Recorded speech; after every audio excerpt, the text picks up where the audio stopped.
सम्माननीय सभामुख महोदय, समयको लागि धन्यवाद छ। हामी हाम्रो आन्दोलन जारी राखेका छौँ, यो सबैलाई जानकारी छ, भनिरहनु परेन। सम्माननीय सभामुख महोदय, हामीले कस्तो समाज निर्माण गरेछौँ र गर्दैछौँ।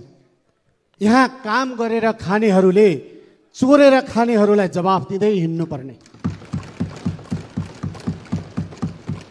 33 दिनदेखि भिजिट भिसाको नाममा भइरहेको मानव तस्करी विरुद्ध हामी आन्दोलनमा छौँ सभामुख महोदय, र संसदीय छानबिन समिति वा उच्च स्तरीय छानबिन आयोगको माग गरिरहेका छौँ। यस विषयलाई विषयान्तर गर्ने गरी हिजो यही सदनमा निराधार आरोप लगाउने कोसिस गरियो सभामुख महोदय। राजनीतिलाई पेसा बनाएर वर्षौंदेखि देश दोहन गरिरहनेहरूले आफ्नो पेसा व्यवसाय गरेर खानेहरूमाथि गम्भीर आरोप लगाउन पछि परेनन् सभामुख महोदय।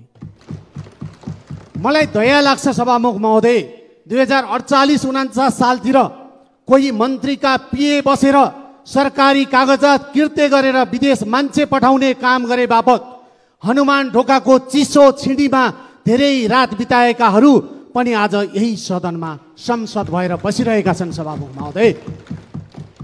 सभामुख महोदय, अरूलाई आक्षेप लगाउनेहरू भिसा पाए भने आफै टाप कसलान् गर्नुहोस्।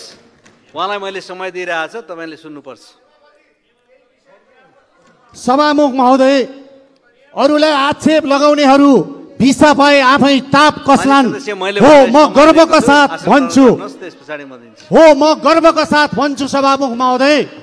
सुमिरे टुर्स एन्ड ट्राभल्स मेरो कम्पनी हो सभामुख महोदय।